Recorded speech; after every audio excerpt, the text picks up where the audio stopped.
The song is titled Indian Walk by my friend Nico Staff.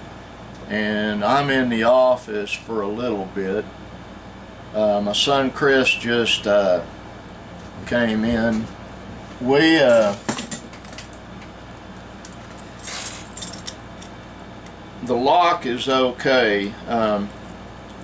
It was in okay. Through that wall is another room, that's the shop, and through that wall on the other end is my son Brandon's old office. And basically Chris had to destroy the hasp. The reason is there's a post driver in there that he needed. They had to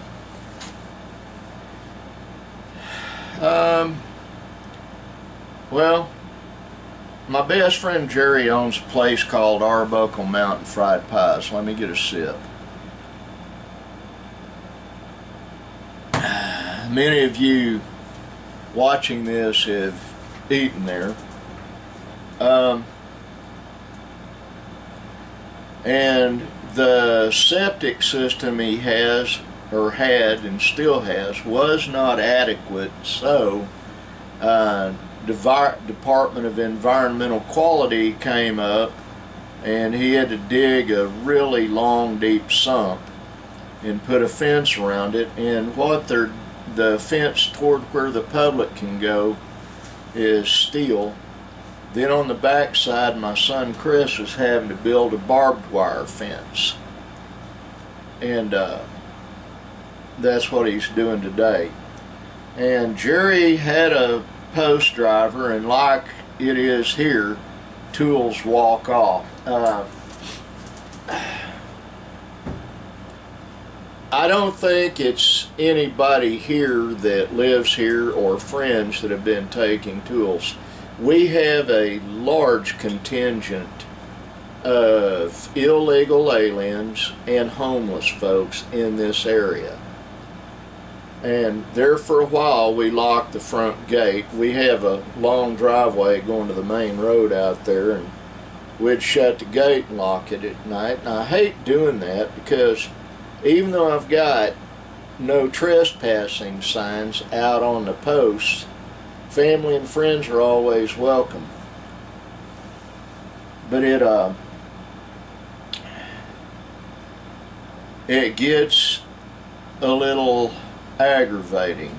I know that Jerry's had former employees walk off with a truckload of tools and he just lets it go. I'm not that way. I catch someone stealing from me, they have a problem. Now that does go hand in hand with that sign up there saying be kind. Why do I say that? Because if you're breaking them from a habit of being a thief, you're actually being kind to them. You're helping them have a more harmonious life after they get caught. And I'm a little rough around the edges. I am a gruff individual, G-R-U-F-F. Try not to be, but that is who I am. And I'm not making excuses for myself. Jerry and I there used to be a movie called Grumpy Old Men. I don't remember who was in it, and he said, I'm a grumpy, Jerry and I are grumpy old men. That's the best way I can describe it. But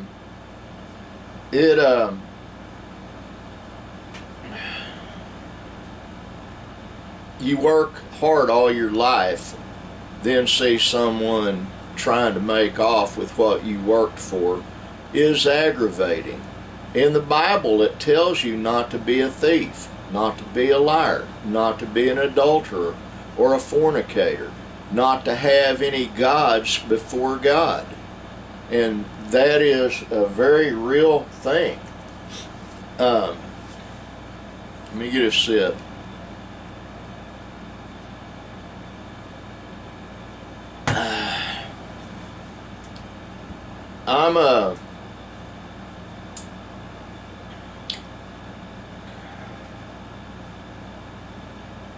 Linda took a shower and I had to brush my teeth. My granddaughter brought me a sandwich for breakfast in my bedroom, which she is so precious.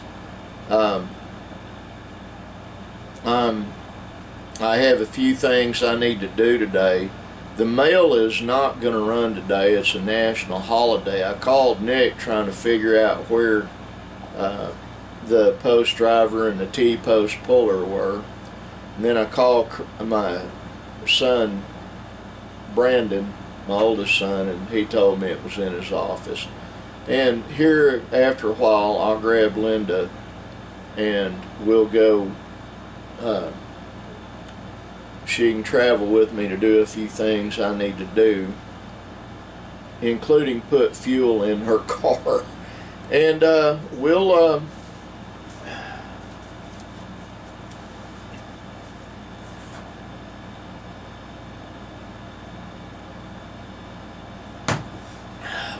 run by Walmart and buy a hasp for my son Bo, and I'll find my drill and install it, whatever.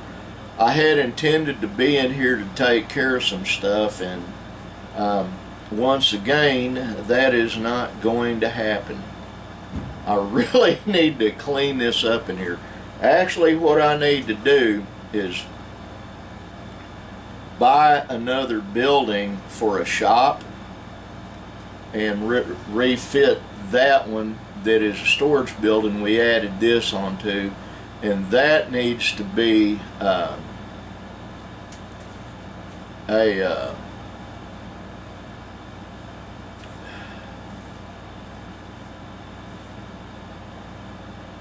in addition to my office. Let's put it that way. What do I need to use this office for? Well, actually, I need to make this, insulate the walls and ceiling and floor a little better, and turn this into a recording studio. I like the one I had over at Lodge 7 when I had a recording studio over there. That's where I did the work on Steve Hardin's last album.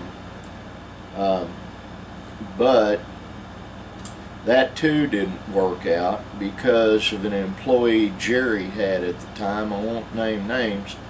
He kept pestering me. I did a national radio show over there, and I recorded a few albums. I produced a few albums over there, and I would be working on stuff, and this individual would encourage people that lived in the RV court right across the road to come over and rack off their pipes right outside my office walls, my studio walls. It was very aggravating, so, you know, I'm glad those days are over.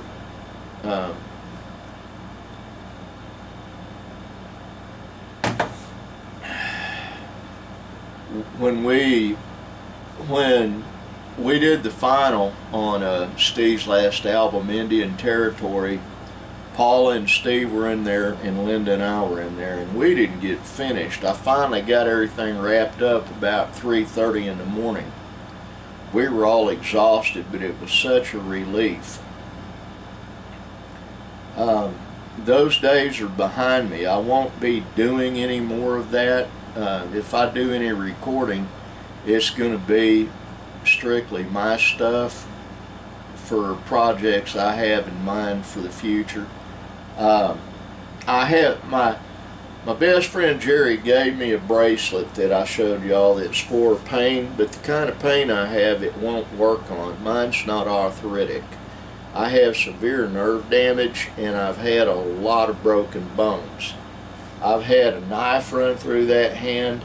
Can't close these two fingers because I got in a fight at a squad room with a couple of suspects, and they got me down on the floor because I was having to keep my gun away from them, and they stomped the crap out of my fingers. My backup showed up and we got them in jail. But that's way back yonder in my history. But I've had problems with it ever since then, which is a major issue because I'm left-handed. I've had to learn, just a second.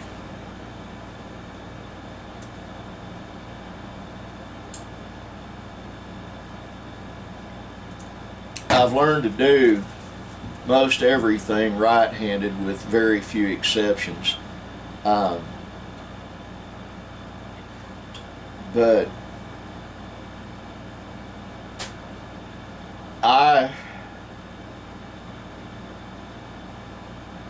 Linda and I last night watching television in the parlor, there was something I talked to her about. Most people wouldn't believe the life that we've had, the ups and downs, especially the downs. And she has stood by me through some really hard times. I mean, real hard times. And we've dealt with things that are just totally unbelievable, and I won't go into them here. A few of you know what I'm talking about.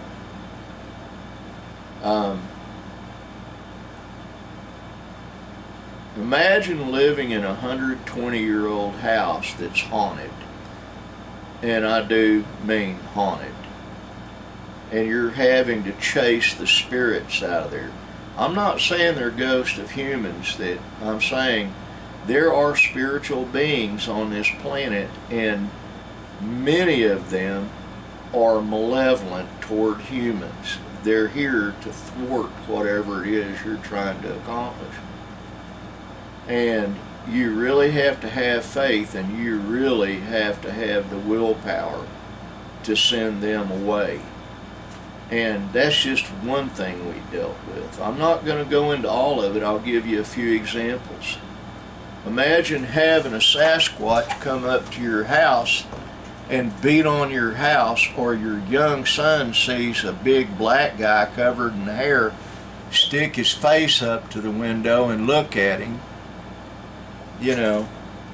And imagine having horses, and this isn't here, not while we're living here. It was in Dougherty, D-O-U-G-H-E-R-T-Y.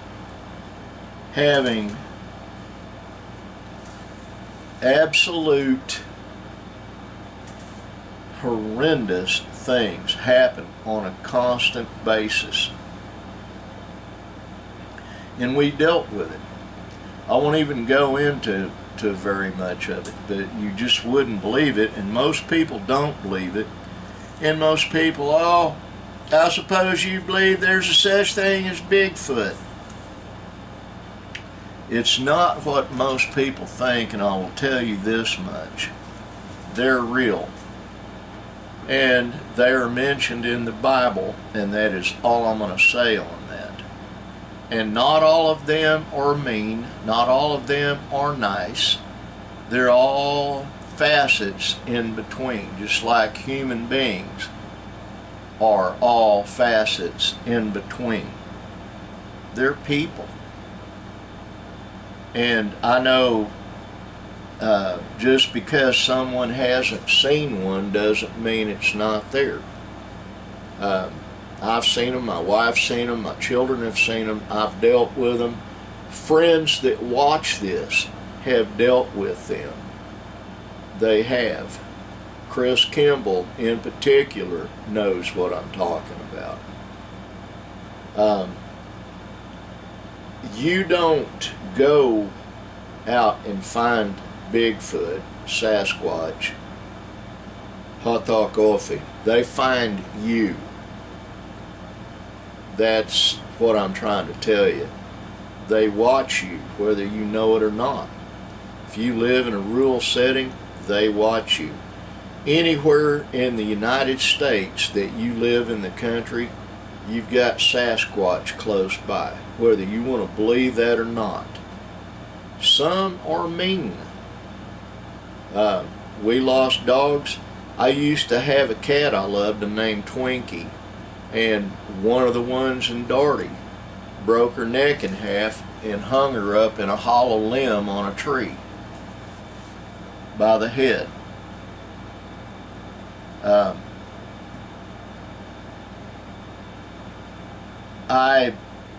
I know that's far-fetched, but I'm being as honest as I could be about it. Early on, before I started writing books, I was known as a Bigfoot researcher, and it was something I didn't want to be. Didn't want to be known for it. I haven't done any of that in decades. Here by this winter, I will be. I need the leaves to be off the trees. I showed my sister Randy what to look for on them. I didn't show her everything, but I showed her enough she's comfortable with knowing what she's looking at. The thing is, during the winter when there's no leaves on the trees, one of the best tools you can have to go tracking these is one of those small rakes that you pull it out of the handle and it expands, and gently pull leaves back wherever you find what you think is Bigfoot sign, and you will find prints. Why do I say you'll find prints? Well, you take a man that is 6 foot tall, he's gonna, unless he's really obese, he's gonna weigh about 200 to 250 pounds. You take the same thing that is a Sasquatch, a man beast, and they're going to weigh 3 times that. Well, why? Their bone structure is a lot more dense than ours, and their musculature is a lot more dense than ours. They are a whole lot stronger. I'll give you, for instance, just for you to think about. Hold on though, I gotta grab me some more hot beverage.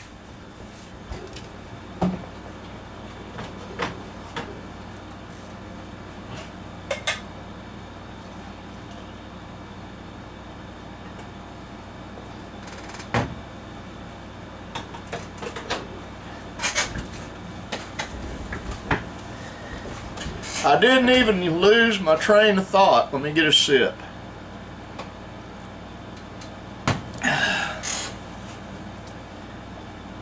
I'll give you an example. A chimpanzee. You get a full-grown male chimpanzee, and he's going to be half the size of a full-grown 6 foot tall man, and you take one that is a man that is really strong, not necessarily a bodybuilder, but a normal man. He is not stronger than that chimpanzee. Chimpanzees' muscles are linear. Human beings' muscles are granular. You're going to have to look that up to understand what I'm saying. But the chimp, or an orangutan especially, are exceedingly strong. Long ago, people thought that chimpanzees were strictly vegetarian and orangutans are strictly vegetarian. They're not. They're meat eaters.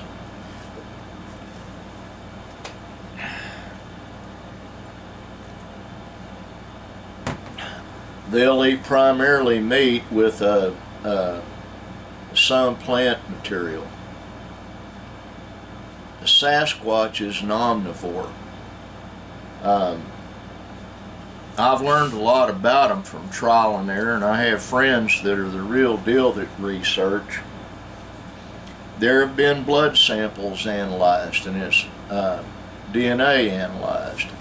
I have a friend named Melba Ketchum that is a veterinarian, but she's also a geneticist. She did research on samples provided, blood, hair, fecal matter, and urine. And I won't go into all the different ways folks collected those specimens. I never sent anything off to her because there were other people doing so. I do believe her results are legitimate. You know, there's only 2 chromosomes difference between a chimpanzee and a human being. And she found a 1 chromosome difference between DNA on a Sasquatch and on a human being. They're not primitive humans. They're a whole different cat. Now, I'm gonna get off of here in just a minute. It's already 1 in the afternoon, and I have a lot of stuff I need to be doing. And I've kind of run by the bank. No! And I've got to put some fuel in Linda's car. I have a friend from high school. She was several grades younger than me. I need to, she's at the park in Sulphur. I'd like to go meet her and her husband.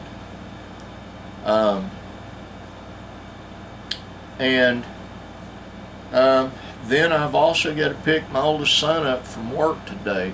We're down to 2 vehicles with my van being down, and I need to call Kevin Holden tomorrow and see what it would cost to have a complete new brake system put on that truck. And see when he could get to it. I like my van. It's old, but I like it. My son gave it to me. And it's got an extremely strong engine and transmission and rear end in it. The old van's pulling 640 horsepower, and it's an old 1990 conversion van, but it's like I want it to be. I'm stubborn like that. Well, folks, I'm going to get off of here and go take care of business. All of you on here watching this, I do love you. I really do. With the exception of maybe 2 people that watch my vlog, I've met and broke bread with you. One of the 2 people is Kelly Campbell, and I'll break bread with her one of these days, probably after the first of the year. And I really don't know anybody else other than her that I've never broken bread with. But anyway, I love all of you. God bless you. And like the sign right there says, be kind. Always be kind. It makes great changes when you do that. Bye.